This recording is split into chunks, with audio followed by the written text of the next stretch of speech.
Today's episode of the Star Local Media High School Sports Podcast is brought to you by Poor Richard's Cafe and Star Local Media.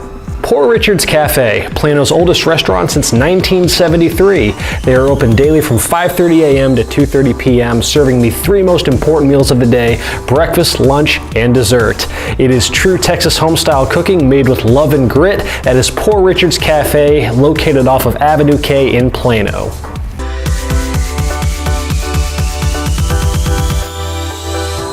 Welcome to another episode of the Star Local Media High School Sports Podcast. My name is Matt Welch, sports editor at Star Local Media, and I am being joined by Justin Thomas. The high school soccer playoffs begin this week, so that will be the focus of this week's podcast. We're going to preview the action happening in the boys postseason for today's podcast, and on Thursday we will touch on what's happening over on the girls' side. I'm pretty happy that I guess the matches will start Thursday night, so none of the things that we talk about will be out of date by the time the playoffs actually get going for sure. We're going to kind of approach this a bit similar to how we did basketball, just because we have so many teams to talk about.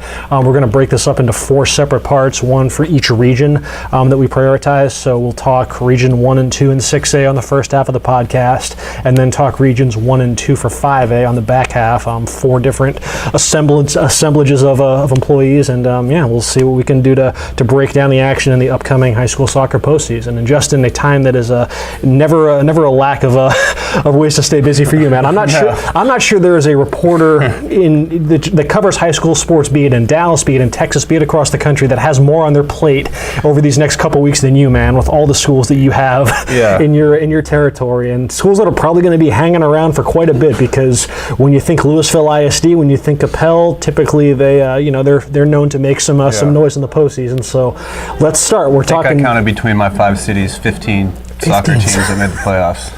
That is insane. Well, you count boys and girls. We're going to talk Region 1, 6A for this quarter of the podcast, and for that we'll focus on District 6A and the 4 teams that are bound from that district, all in your coverage area. So we have Flower Mound, who is the 1 seed, Coppell the 2 seed, Marcus the 3 seed, and Hebron is the 4 seed. Where do you want to begin, man? How about just real quick for starters, you have a team like Irving that made the state tournament last year that finished 6th in the district. It is a bit of a different ball game when you're having a battle against those Lewisville ISD schools night in, night out. Yeah, so Flower Mound first, Coppell second, Marcus third. Real quick, just on Friday, a little bit of an upset. Lewisville, they were, shout out to the Farmers, they were fighting for their playoff lives Tuesday against Hebron and lost. But they came back and got up for their rivalry game against Marcus on the last day and upset Marcus and threw a little wrench in the standings. So, Marcus won that game. They would have been the 2nd seed, but Lewisville got them. So instead, Coppell gets the 2nd seed. I guess just running through the matchups, Flower Mound's going to take on Byron Nelson. That'll be 7:30 Thursday at Byron Nelson. Coppell will get Geyer, 3rd out of 5-6A, 6 o'clock Thursday at Lake Dallas. Marcus will play Keller, 7:30 Thursday at Grapevine, and Hebron will take on mighty unbeaten South Lake Carroll, 7 o'clock Friday at Hebron. So they get a little flip action home game there, I guess. I guess we can start with Flower Mound. I was trying to kind of dig around and find out the last time they had won a district championship. I can't recall it happening since I've been working here. So I'm not sure when it last happened. If it had happened before, I haven't really tracked that down. But props to the Jaguars. Got up to that fast start, hit a little 3-game lull. Actually lost, I think, 3 in a row maybe, and then just finished super strong to win the district. And they'll get a Byron Nelson team that's hasn't won a playoff game since 2014. Flower Mound's, of course, coming off winning and getting to the area round last year, so that'll get kicking off at Thursday. Flower Mound, a team that's had some national buzz earlier in the season, and then they fell out of the state poll for TopDrawerSoccer.com. I think that little how some of those rankings go. That little 3-game skid dropped them, and they've just kind of been working their way back ever since. But plenty talented team there. A very good defensive team and experienced team for head coach David Doyle there. Then you look at 2 of the playoff stalwarts. You got Coppell in there for the 22nd year in a row, and Marcus in there for the 28th year in a row. Really looking toward what impressive streaks those are. For Mark, that's got to almost date back to when they opened, which was crazy. But really intrigued to see how this Marcus team plays out Thursday at Grapevine, because last year they were obviously entered as the district champions and then got upset in the first round. I think McKinney maybe. I think McKinney got him in the first round last year maybe. Was it McKinney or was it Allen? I can't remember. Actually, I think it might have been McKinney now that you mentioned that. Okay, yeah. But yeah, so obviously plenty of motivation for Marcus after getting upset in the first round last year. A lot of tradition there. They have a head coach that's used to winning a couple state championships when he was at Coppell, Chad Rakestraw, before he went to Marcus. So interested to see how Marcus. They're going to be pretty fired up for that one. And then Coppell, Denton Geyer should be interesting. Coppell sneaks up into second. They get a Geyer team that finished third, but that Geyer team is one of the few teams that went toe to toe with Carroll, and they actually got the draw against Carroll. So one of the only matches the Dragons, the Dragons didn't win this season. So, and then I guess that'll bring it to the fourth matchup from the district. You got Hebron getting back to the playoffs for the second time in the last 5 years. They have a new head coach there, Matt Zimmerman, who was an assistant when they made it to the regional finals 2 years ago. Okay. So didn't make it last year, but they've rebounded this year. But they have a tall task, as I said. That Carroll team's top-ranked team in the region, undefeated. So, and I believe they have a first-year coach there too. I don't think Greg Oglesby is there anymore. Okay. But Carroll's been rolling. They outscored their district opponents 38-6. So, jeez. But like we've seen from a lot of these teams, and I'm sure we can get to in 9-6A and stuff too. Like, man, you can throw the seedings out in soccer almost more than any other sport. You had last year, I remember it was like the Allen girls were coming off this undefeated run through District 9-6A, just beating the brakes off of everyone in sight. And then they got taken to a shootout against Hebron. Four-seeded Hebron. So those Lewisville ISD schools. That is not a normal district when it comes to soccer. We just talked about Marcus losing and being one seed, being upset. I remember 3 years ago, Flower Mound girls were a 4 seed and they won the state championship. So there you go. Yeah. As far as a look at kind of the rest of the region, as far as where some of the other, some of the other heavyweights lie beyond our coverage area, if you're just looking at, the poll that we have to kind of use. Heavyweights not in this from this district, there actually are. Looking at TopDoorSoccer.com and their state poll, which combines 5A, 6A private schools, everybody. They have 5 schools from Region I in their top 20. The most of any region in 6A. You have number 2 South Lake, and then number 9 Grand Prairie, number 14 Richardson Pierce, number 18 WT White, and then number 19 Duncanville. So I don't know how the bracket would shake out to where if any of these Lewisville IS teams advance, when they would see one of those programs. But yes, certainly not not lacking for depth is Region I out in 6A. And I guess that'll be a cursory look at what to expect out of at least Region I. So look at some of what is in store for some of the Lewisville ISD schools, what is in store for Coppell. Still plenty more to talk about, though, over in Region 2, be it District 9-6A, 10-6A, 11-6A, and we will do a quick line change and pick it up in a bit. And let's pick things up with a look at Region 2 out in Class 6A. I'm still here. Did a quick line change, though. We got Kendrick Johnson as well as Devin Hassan, McKinney, Rowlett and Mesquite represented. So, guys, let's talk some Region 2. And for this, we'll focus on District 9-6A, 10-6A, and 11-6A. Kendrick, we got a lot of McKinney ISD love in the out of District 9-6A this year. So let's start there. So the final standings for District 9-6A, you had Allen in first place, McKinney in second place, McKinney Boyd in third, only 1 point separating the two crosstown rivals, and Prosper in fourth place with 24 points. So let's start. McKinney was, we kind of expected McKinney to be able to make some noise at the start of the season, for a program that I don't know if they've when the last time they entered the season with expectations were worthy of contending for district championships and expecting a high playoff seed. So obviously the Lions seem to be clicking along just fine now. So just what's the read on where McKinney's at heading into the first round? McKinney's been playing good ball. They've been finding ways to win games. They've played good against Allen. They came up short against them. Came up short against crosstown rival Boyd, but other than that, they found a way. It's one of those things. They're not flashy. They do everything basic, but once they get that lead, it's hard for them to give away that goal because they play a very tight, structured defense. Okay. And I'm pretty sure you've seen them on the back end. They're very strong. Mm-hmm. And then on my other team, Boyd, what have they not went through? They've rebuilt on the fly. They lost more games this year than they lost the last 3 years combined, and yet still the Boyd Broncos are in the playoffs for the 9th year in a row. You saw the dramatic game where Roberto They had to rally late in the season to extend that postseason. This is how crazy it was. They won. I think they went 6-1 in the back end of district, and the only loss was to Allen. So they beat everybody and got 3 points against everybody to get that spot, including on Friday night. They were up. They got a goal by one of their key freshmen. I can't recall his name. He scored in the 11th minute, and then the next thing we know, good old the McKinney scores in the 77th minute. So it's like, oh, what's going to happen this time? Spencer Sarkeesian, the freshman, scored. And then beginning of the year, Coach Peak had me speak to Roberto Gonzalez and Drew Reynolds. And Drew Reynolds is kind of like, they lost Jack Monty. He's like their spiritual leader. He's like, man, we just going to play hard. And when somebody's time, you got to be ready to rise. It was his time Friday night. The guy scored with 53 seconds left to keep their playoff streak alive.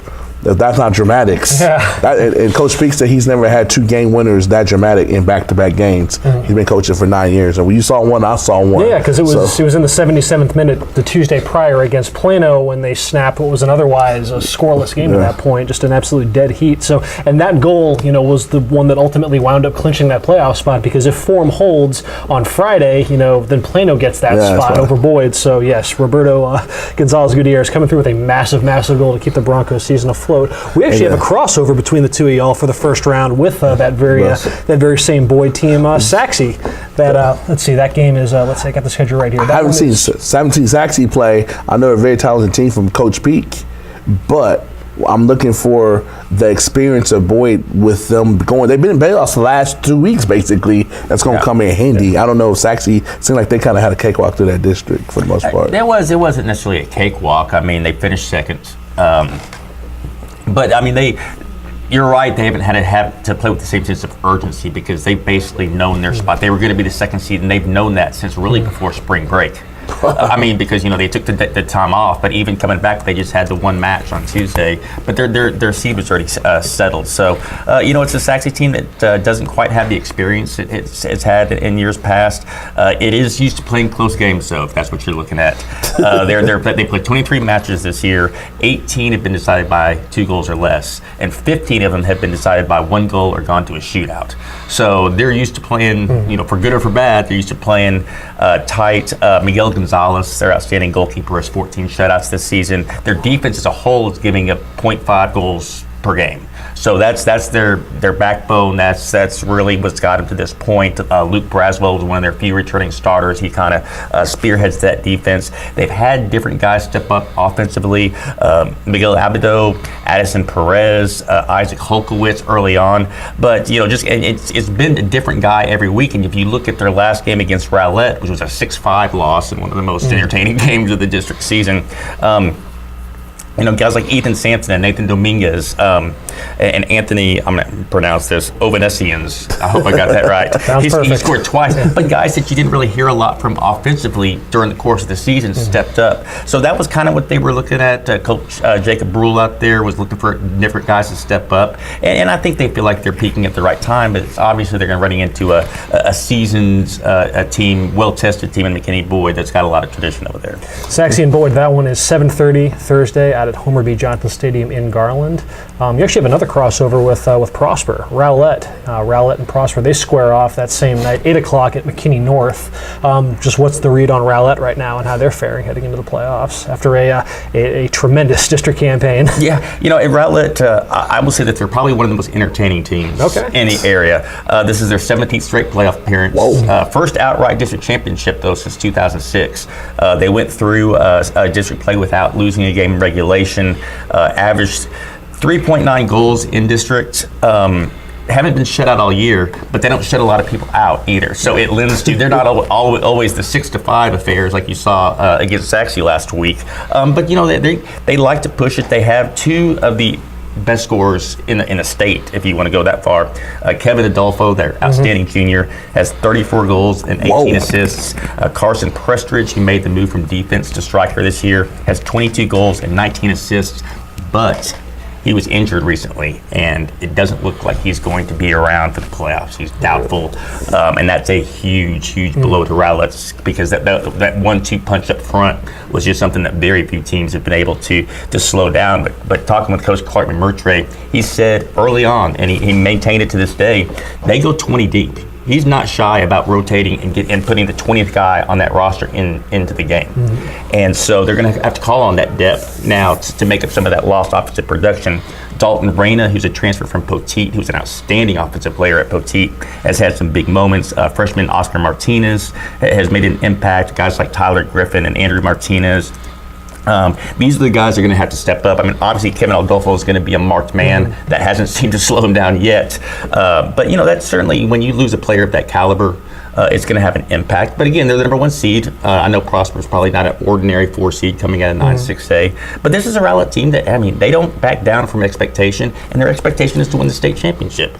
And then, if you don't shoot for the top, why shoot at all type thing. And so, they got to get that first one. They got to figure out how to kind of rally the troops. But I think this is a Rowlett team certainly capable of making a nice little run. And they'll be running into a Prosper team that's really kind of trying to find its way at the moment. Prosper had a very strange week. So Prosper began last week with an outside crack at potentially splitting a district championship. They were within shouting distance of Allen. They were going to Allen and with a chance to potentially tie the Eagles for first place. They lose that match to Allen, and then they lose to Plano last Friday 3-2. And they had a shot at the 1 seed potentially if they would have beaten Allen, and now they're the 4 seed. So a very strange week for the Prosper Eagles. Just a team that's trying to again find its way. This is 4 consecutive matches without a win for them. They've given up 11 goals over that stretch, and you saw it against a Plano team that found out mere moments before taking the field that they were out of the playoffs. A Plano team that really had nothing to play for, and they went into Prosper and beat them 3-2. So you just talk about just the need to kind of be on a roll and just the momentum of entering the playoffs. Something that is certainly in Rowlett's favor, injury aside, and for Prosper, it's just been kind of night and day for a team that was that had knocked off Allen during the first half of district and looked like one of the true 9-6A elite, and just it's kind of like I said, they've given up 11 goals in their last 4 matches, and talking with head coach Ryan Rogers after that loss to Plano, it just boils down to just simple communication. So obviously, it's go time but against a Rowlett team with that kind of firepower, Kevin Adolfo, even if he is by himself out there, that is still as potent a player as Prosper will have seen all season. That's Cristiano Ronaldo stats right there, man. Right. I'm posing this question to both of y'all. How much you think, because me and Matt cover 9-6A with the not having the shootouts, I've seen it happen 2 years in a row. McKinney Boyd played Southlake, lost 2 years ago in shootouts, even though they were undefeated and number 1 in the state. Last year went to a dramatic shootout, won it, and used that momentum to go all the way to the regional final.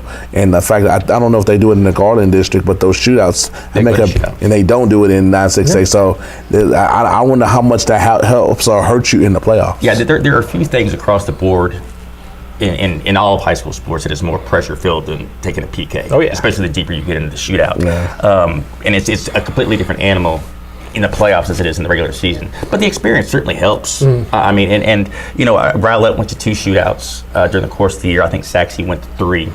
And so it's not, they haven't been in a lot of shootouts, but yeah, any of that experience helps from a sense of getting a rotation and kind of the players knowing where they're going to be shooting, if they're going to be the lead guy, if they're going to be taking a 5th kick, just having that kind of prior knowledge and expectation when it comes down to it, so they're not just totally thrown off guard by the situation at hand. And just the mental aspect too, it's something that you can't simulate in practice beforehand, because obviously you can try. At this point of the season, this is what the schools in 9-6A are doing now. They're starting to ramp up and do more shootout-based drills during practice just to try to simulate the atmosphere the best they can. But the truth is, you really just can't, because it's one thing.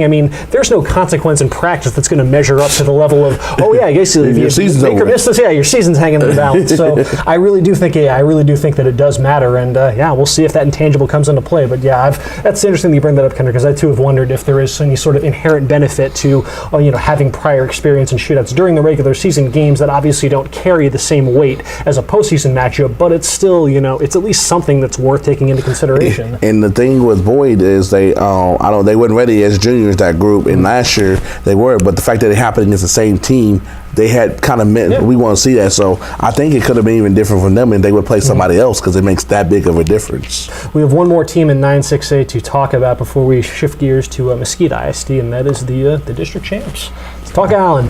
Allen, fresh off its best regular season ever. I'm guessing. I mean, first ever district championship, a 10-2 finish in district, a 12-2 finish, I should say, in district 9-6A. 10 points better than second place McKinney. I mean, they were by every metric the best team in the district this season, and a year that kind of for a team that their playoff hopes went right down to the wire last season. Didn't get in until I believe the final night of the regular season. So to take the leap that they did this season, and just kind of talking with head coach Kim Fullerton, talking with the players, and just kind of what they attribute to the just to this leap. How Allen has now become just boys soccer is now getting on par with with the rest of the athletic programs there, and it's something that I think Fullerton saw like as early as the offseason, and he said like straight up this was the most difficult offseason that he has ever put his kids through, and he's really the work ethic really kind of fell in line with the talent this year, and it's panned out. I mean, they've so they finished with a goal differential of plus 18. They only allowed 5 goals all district campaign. A lot of it is just a ton of depth on defense, guys like Edwin Shivers and Jackson Jarbo. Plus, I mean, they a bit of a blessing in disguise. You almost think when they actually lost their starting goalkeeper to injury at the start of the season, had a sophomore, Jackson Levitt, come in, and Levitt has not let that position go. And he's been one of the best goalkeepers in the district, and probably in line for some sort of superlative, be it goalkeeper of the year, newcomer of the year, what have you. And I mean, their defense has just been so they set up counterattacks. They're very efficient counterattacks. They could be like laying back and then striking. You got that look that my boys from Boyd had when they got beat. I was very impressed with Allen's team, and they have who's the 2 leaders, the 2 captains they have on their team. They feed off those 2 guys. Reed Berry is one of them. Reed Berry, who's their leading goal scorer. He can play too. He's not just an emotional leader. He can go score a goal too. Head coach Kim Fullerton said that Reed Berry is one of the best talents to ever come through that program, and his senior season is every bit befitting of that sort of praise. It's a very patient offense, and that's one thing that they don't beat themselves. That I think has helped them out, is that they don't get rattled if if a look isn't there early, if they go through a first half, and it's because they feel like they're a second half team.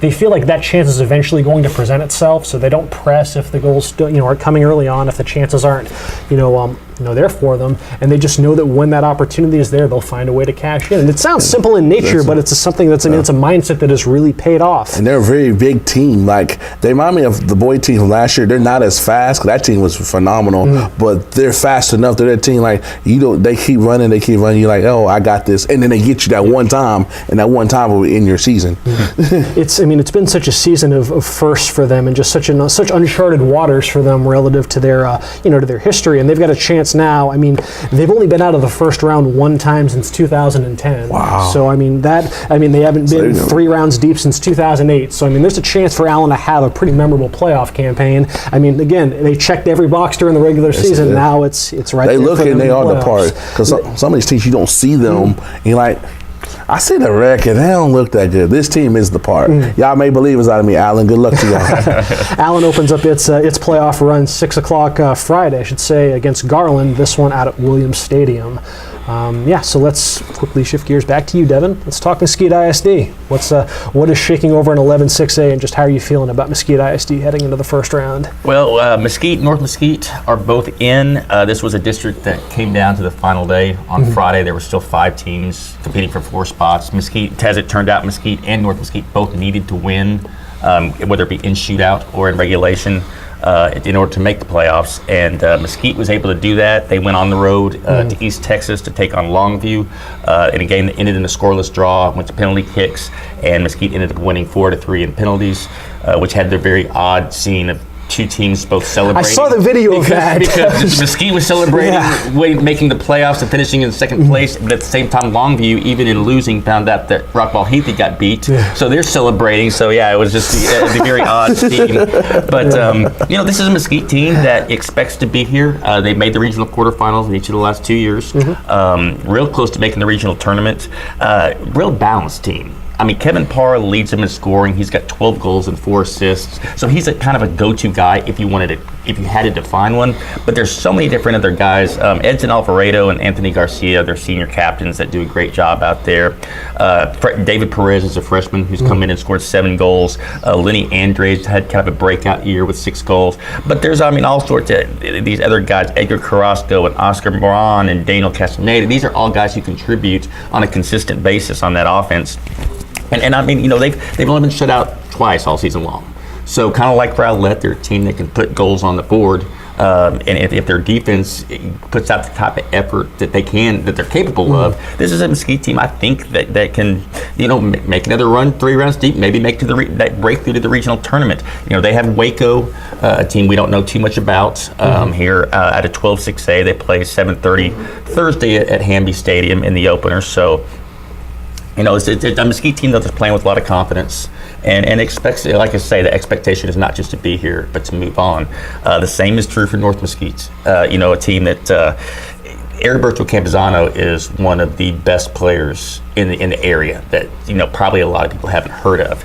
He led for the second straight year. He was the offensive player of the year in the district last year. He led the district in scoring this year, despite missing most of the first half with an injury. Still led the district in goals scored.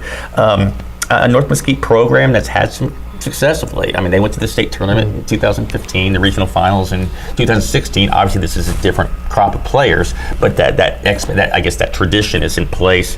They're coming off a huge momentum. I mentioned them needing to win to get in. Well, they did it in dramatic fashion because they were less than a minute from going to a shootout, which was going to jeopardize because they needed that full 3 to make sure that they made the playoffs. Okay. And Hector Castillo drills a perfectly placed free kick, curls it right around the wall, and just beats the. I believe there's 44 seconds left to beat Rockwall Heath 1-0. A Rockwall Heath team that was playing for a share of the district championship, so it wasn't as if they were playing a team with nothing to play for. But Adolfo Zamaripa, Alonzo Zamaripa, these are guys that have stepped up. Tyler Little, Ricardo Rodriguez, Diego Gonzalez. They've had a lot of different guys. Roberto Campuzano is the guy that makes that team go.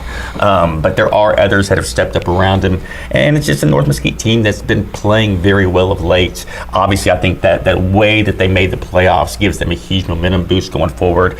And they play they play Waco Midway. And we don't know much about Waco Midway except that they're generally good at pretty much everything they do. And I know it's another program with a lot of traditions. So it should be a good battle. It's going to be 6 p.m. Friday out at the Midlothian ISD Athletic Complex. So 2 tough challenges. For the Mesquite schools against programs and teams they don't know very well. But I think both of them are going in and should feel very optimistic about the chances. And while we're on the subject of Region I-6A, that's a nice way to transition to our student athlete spotlight. We were just mentioning McKinney Boyd and their late season rally to extend their playoff streak. One of the key reasons to that was the play of Roberto Gonzalez Gutierrez, who Kendrick had a chance to swing by and talk with for our student athlete spotlight. We will see what Roberto had to say after a word from this sponsor. Today's podcast is brought to you by Star Local Media. 14 newspapers and websites with a print distribution of 270,000 homes and monthly page views of 600,000 online. Star Local Media, your community voice for news. And now, let's get back to the podcast. Ken Johnson, our board's senior star soccer player, Roberto Gonzalez Gutierrez. How's it feel to be back in the playoffs, man, after going through last week? Just give me some insight to last week on every game, every second counted. It was a great week for us. We took the 2 dubs. We had to win. We knew it was on our hands to take it to back where we were last year, and we're really excited to continue the playoffs.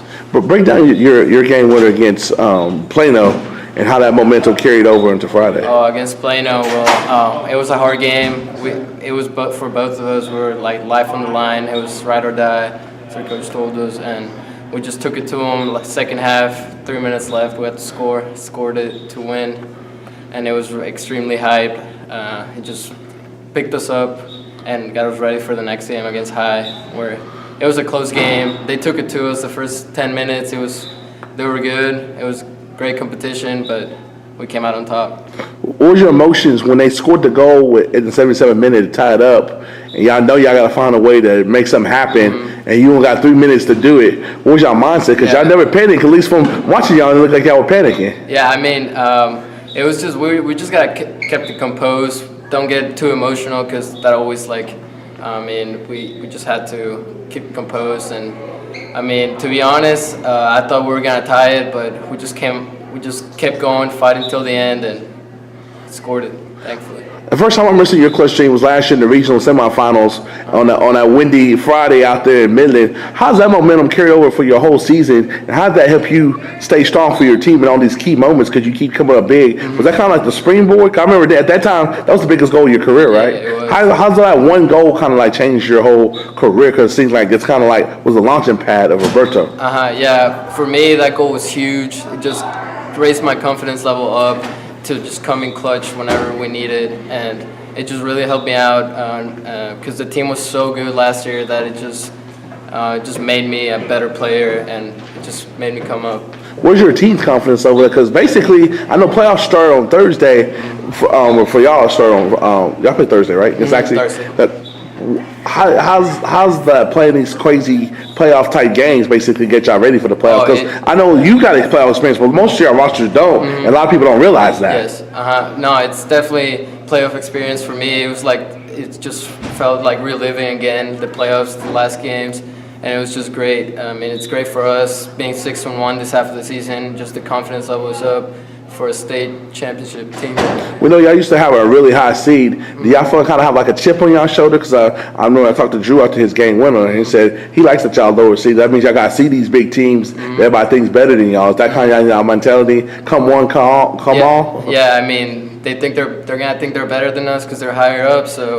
But they're not. We're gonna take it to them and show them what's up. For somebody that don't know Coach Peak, give some insight to what he brings to this program and y'all team, because it seems like y'all a reflection of him on the field, because he never panics, he's never too high, he's never too down, and that's how this team is. Yes, Coach Peak is a great coach. He's always he knows what to do in the right time, and he really pumps us up before our games and really tells us what to do in the right time, and it really helps us. Did y'all feel any pressure the last couple of weeks not to be the team to end the streak as it worked out for y'all? Y'all the 19 in a row for a boy soccer program to go to the playoffs. Did that streak play any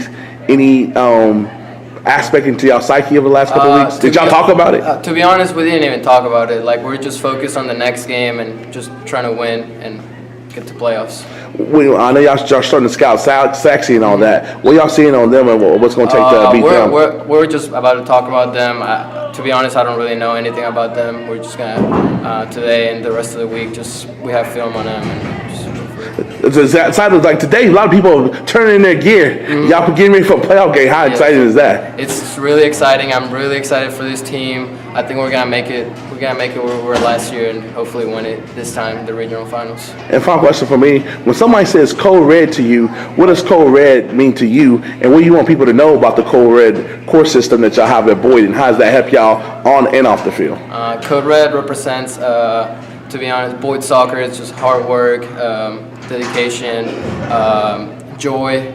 Coach Peak talks a lot about joy, and you choose when to, enjoy your day and when to keep your mindset positive and everything you do, and that's Code Red. Just being have the right mindset all the time and just hard work. Welcome back to the Starlight Media High School Sports Podcast. Thanks again to McKinney Boyd's Roberto Gonzalez Gutierrez. I think that's hopefully I got that all correct there. But I think you nailed it. Yeah, we're swapping me in for a little bit of turns into a little bit of 8-5A boys soccer talk. Region I-5A in the postseason. The only three teams we have left on the boys side are all from that district, 8-5A. The Colony, Little Elm, and Lake Dallas, obviously the district champion out of 8-5A. So I guess I can start with those Falcons, man. I mean, it's how about them Falcons? Man, it was a season that I saw coming a little bit as far as just them taking a step forward. Last season they were really good.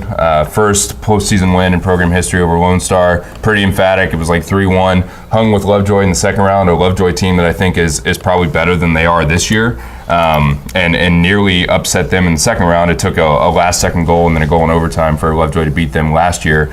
And talking to head coach Brandon Martin at Lake Dallas, that's definitely been kind of a motivating factor for them. As confident as they are, as good of a regular season as they had, unbeaten in district play in 8-5A, they went 10-0-2. So the 2 draws, but no losses. They finished up with, I think, a 5-0 win over Denton Ryan to make that happen. So, that was kind of a point of pride. They'd never had in school history a season where they were unbeaten in district. So that was kind of another kind of milestone, stepping stone, point of pride for them to get that done. But, honestly, Martin said that, the way that they lost in the playoffs last season with the team that they even had then has really kind of been a motivating factor all year to be confident but not be overconfident, play all 80 minutes, because it was literally an 80th minute goal that sunk them last year, that sent it to overtime where Lovejoy eventually scored. So, but this year, I mean, it's been pretty much pure dominance. I don't know a lot about, Region I-5A. It's a lot of teams from, West Texas, all over the place. I know that El Paso Bel Air, I believe, is like 20-1.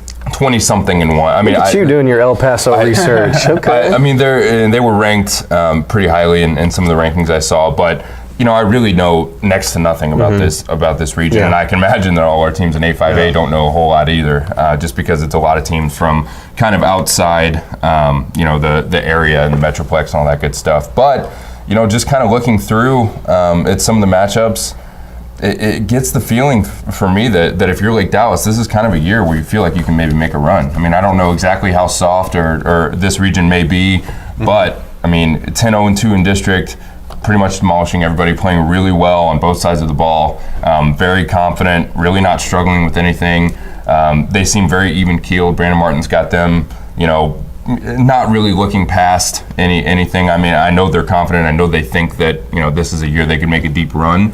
But at the same time, pretty much all season, they've been really good about, looking at the next game and then the next game and kind of worrying about just what's in front of them and not trying to get too far ahead of themselves. So they open with Saginaw. It's a more technical group, I think Brandon Martin said, because there was an option, and a lot of these playoff matchups have been up in the air for a while with 7-5A, but it all got sorted out finally last week with the last game, and Lake Dallas could have either gotten Brewer or Saginaw. Brewer's a more physical side, and Saginaw, he said, has a very veteran coach, a couple of really good technical players, so Lake Dallas will kind of have to, sit back and make sure they make their counterattacks worth it, and kind of just play a little bit more of a slower-paced game instead of trying to press, the Brewer team that they thought they might draw. But I don't really see them having a lot of trouble in the first round. I don't really see them having a lot of trouble in the second round outside of, some craziness. I think that they're set up to have their longest postseason run in school history, and then, you start getting into potentially regional tournament time and running into some of those schools that we don't know a whole lot about. I mean, who knows? But it's been a great year for Lake Dallas. I see it continuing for a while, and it's certainly based on the results against the teams that you guys cover. So I don't know who wants to jump in next, but Little Elm and the Colony, good years in their own right, but a little bit tougher path, it seems like, maybe. I mean, Little Elm, they're the 4 seed, but props to them, back in the playoffs for the first time since 2014. They had a pair of brothers move in, one that they thought was going to be a part of the academy. That's been a big problem for high school teams the last few years. One of them was going to play for the academy, and then he kind of fell in their lap. He brought his little brother, Santiago Castorena, who's their leading scorer now.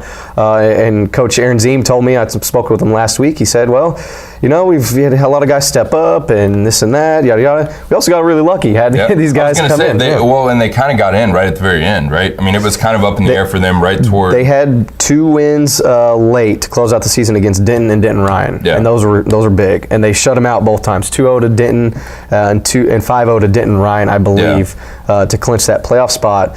That's big. That's big. You can't really underestimate momentum sometimes. I mean, just that ability to sneak into the postseason and feel good about yourselves and kind of be there and have gone on a little bit of a hot streak, it's certainly a bonus, I think. And I don't know if it has something to do with the fact that the Little Elm girls team is doing so well, their first district title ever, and then you have the boys team, kind of feeding off that momentum, and so things are looking good with the Little Elm boys and certain girls soccer programs right now. But we'll see. They have a tough task against Grapevine to start off the postseason, so we'll see there how they do in the first round. Guess that comes to me then. The Colony finished second. They get Fort Worth Brewer. You kind of alluded to them earlier being a real physical team. Lake Dallas had those 2 draws. The Colony got 1 against them. They also lost a close one, 3-2 to Lake Dallas. So they're playing well after they had a little blip where they lost back-to-back games to Braswell and I think maybe Denton. But since then, they've finished strong, win their last 4, or don't get a loss in their last 4, I guess I should say. I really like this Colony team because of their depth. They have 12 different players that scored goals. They have 15 different players that recorded assists on the season, so they can get you from a lot of different ways. They're pretty motivated, back in the playoffs for the 2nd year in a row, pretty experienced, looking for their first playoff win since 2014.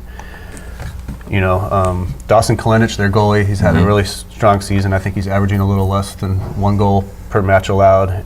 Calamus Griffin and Babajid Adesanya are kind of their leading scorers. What a name. Yeah, I think I just got it right. Couple good names.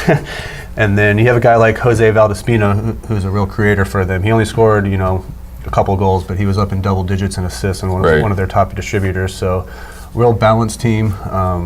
Have the potential to, put some goals on the board, but also shut teams down with Dawson Kalinich. So I kind of like how they're setting up, and going through this district and playing teams like Lake Dallas should kind of prepare them for a more physical team, I would think. Yeah, well, in that Brewer matchup, I mean, it sounded like when I talked to Brandon Martin, obviously, he's going to give you the coach's answer of, I don't really care who we play, it doesn't really matter, we're going to prepare the same way, whatever. But, that Brewer side seems a little more, just based on my conversation with him, maybe unrefined or not quite so. Because Saginaw, he said, coach, very experienced, a couple of guys that really know how to play, really technical, able to create some really nice chances off some set stuff. So, that Brewer squad, even though they finish technically above, Saginaw, that doesn't necessarily mean that it may not be the better matchup for the Colony. So, who knows? I guess I should mention that'll be 7:30 Thursday at Marcus, and it's going to be a doubleheader. The girls at 6, the Colony girls at 6, and then the boys at 7:30 out at Marcus High School. That Lake Dallas game, I guess I should also mention that. I will not be out there. Matt, I think, will be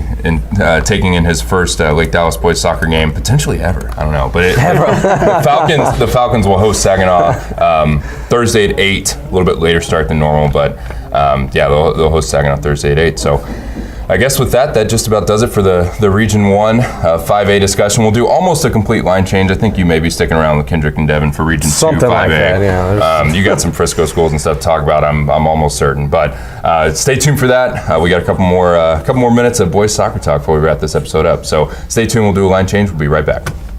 Welcome back. Final line change. I'm Kendrick Johnson, sports editor McKinney Gutierrez.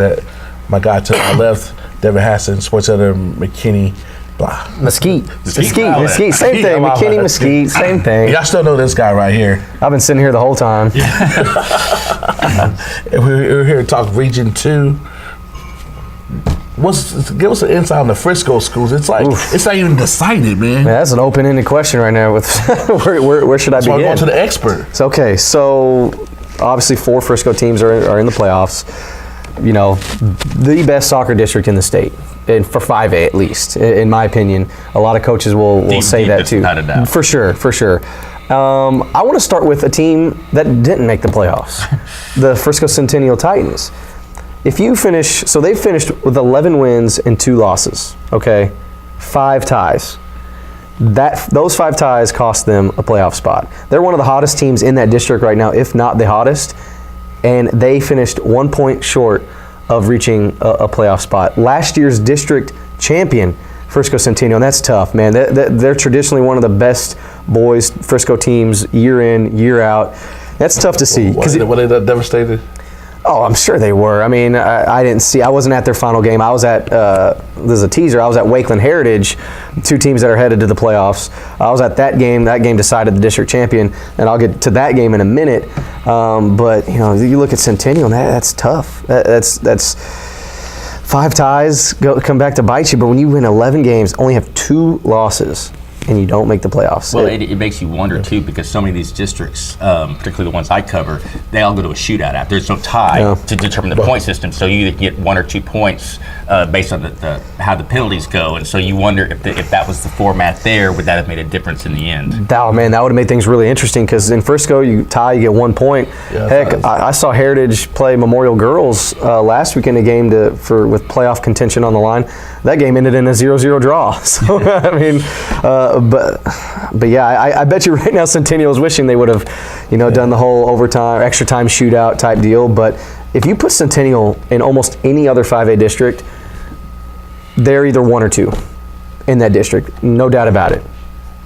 What about Frisco? Let's get some insight on Frisco Heritage, who will be taking on McKinney North at MISD Stadium Thursday. I covered McKinney North. We've had a bounce back season. First time to make the playoffs since 2016. Shout out to Coach CJ Shelton getting it done in his first job. And they're a team that don't look like, you look at them on paper and like, these guys aren't good. You put them on the field, they get it done. They pass the eye test. Yeah, when the lights are on, they do their thing. So where did they finish in district? They finished second, in a very tight contest. It came down to the last race with Wiley East. Wiley East finished third. McKinney North finished. Take that back. Wiley East finished first. Kenny North finished second, and Princeton finished third. And all three teams, even though North and Princeton played for the second place spot, North won 4-1. They scored 3 goals in the last 10 minutes, so the game was way closer because they brought up everybody. They scored 2 late goals. But even the Princeton coach is like, we're going to shock these Frisco schools. They take it personal that everybody's like basically saying Frisco ISD is going to sweep them. So you can tell the teams in that district, the 10-5A district, have a chip on their shoulder. I don't think North doesn't really talk about it. They look at they're a type of team. They play Frisco style soccer, so they feel they match up. I think they would be in the mix. I know, if not in the playoffs in that district. So they feel that they got what it takes to get it done. But I'm pretty sure behind the scenes, the Wiley Easts and the Princetons and the McKinney Norths are tired of hearing Frisco ISD going to sweep them. Wiley East is going to lose to Lone Star. The best matchup, I think, is McKinney North and Heritage. Wiley East is one district, too. Oh, I know, and they're going to lose to Lone Star.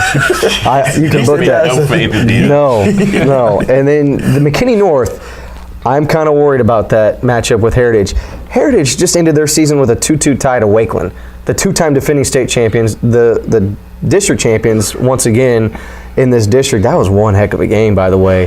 What better way to go into the playoffs, with a tune-up game, first place against second place, the winner of that game. So if Heritage would have won that game, they would have been tied with Wakeland in points. And they had tied previously in the season before that. So if Heritage would have won, they would have had the tiebreaker. They would have been co-district champions, but Heritage would have been the number 1 seed. And Wakeland would have been playing. Wakeland would have been playing. No, Wakeland would have been 2. So they would have been playing Princeton. And then Frisco would have been playing McKinney North. There's so many good teams. It's insane. But, Heritage much improved this year. Last year they were 3-11 in district play in 13-5A. What's been key to turnaround? Coach Adrian Puente told me after the game, it's just the senior leadership. He said there's just better leadership this time around. Last year, if they lost a close game or they lost a couple games in a row, they would just kind of give up. The mentality wasn't there. And then this year, they've been grinding. And they bounced back after they lost March 5th to Centennial, and that was a crucial game right there. Centennial was trying to climb back up in the playoff picture, and they bounced right back with a win over Lone Star, and then they tie Wakeland. So this district is literally a dogfight. All of these teams in the Frisco district are battle tested right now, and I don't think anyone wants to play anyone from the Frisco district right now. So how you see the North and Liberty game going? I think the North and Heritage. Heritage game. They got so many. I get them. I know. Trust me, I know. So I think whoever scores first will win this game because North is that team. Once they get that lead, it's like they bring in the closer. They shut it down. They're one of those teams that's hard to come back on because they're so technically sound and they're undercover fast. It's like you don't think they're fast until they run by you down that sideline. Well, here's the deal. They were down 2-0 to Wakeland Friday night. That'd be church. It's not going to happen this time. And they came back, scored a goal in the 50-something minute, and then they scored again in the 79th minute to tie it, to force the tie. And they celebrated after they scored to tie it like they just won the district, even though that kind of didn't help them really. They still had to score another goal, but it just wasn't enough time left. But to your point about if McKinney North can score first, I don't know, Heritage showed some grit in that second half against a really good Wakeland team. Shout out to the Wakeland Wolverines. District champs. To beat the man, you got to beat the man. Yeah. So we're going to see somebody can beat the man. This might be the best Wakeland team in my time here. This is my third season here. This is, ironically, it's Coach Andy Holt's third season with the team also. They've won two state titles. Great coach. One or two of those titles was actually really surprising. Last year they finished fourth in the district. I'm hearing there's some rumbles at this, and just from what I've seen also, this might be their best team. Because in previous years, their better players were freshmen and sophomores. Last year the state tournament MVP was a sophomore, Mark Barbonis. He's back and he's just on a tear at the forward position. Devin, the guy was a water boy as a freshman. He was. He was on JV, and then for the state tournament, they let him, be one of the managers that tournament. And then fast forward 12 months. Okay, you want to call? No, you can't undersell experience, and these guys have been there before. I mean, they know what it takes to win in the playoffs and win at that level. So, can anybody from McKinney? From Mesquite. I keep getting someone. I'm so fixated. It's the same word, same letters. Anybody from Mesquite, can they fixate and take an upset bid? Poteet and West Mesquite run through a different road because they're on the other side of that bracket than they go to McKinney East North. Texas. So it's really hard to scout. Poteet, for instance, they play Ennis, which isn't too far out there. The first round, 7:30 Friday at Fraser Middle School.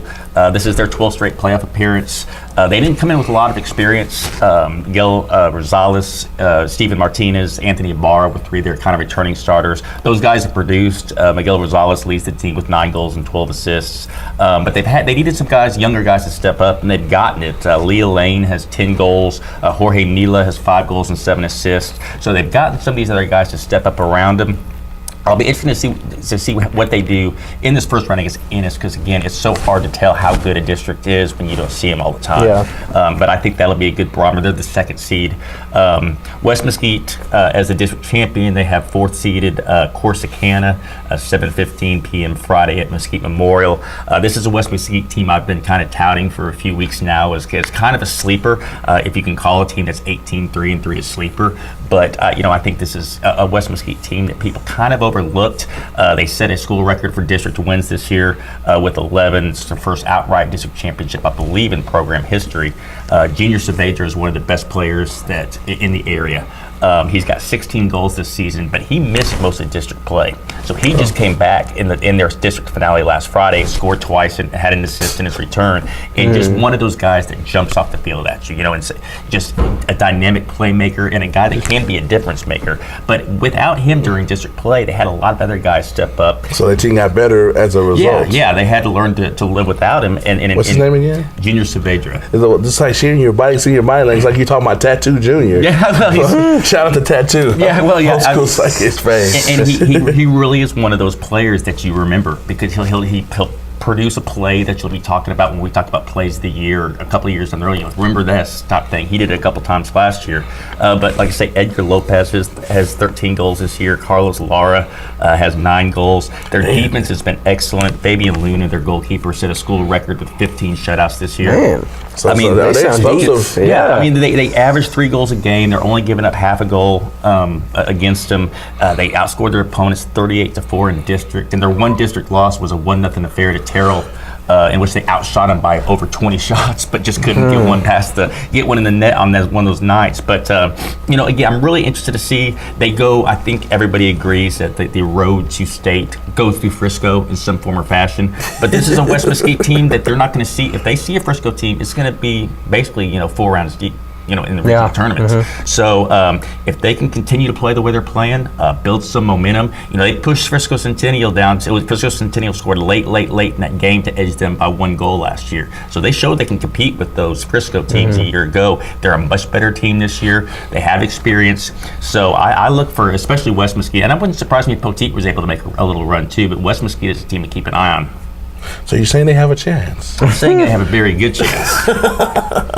I know I'm not going to convince Mr. Murphy just yet, but hey, anything can happen once you get to the regional tournament.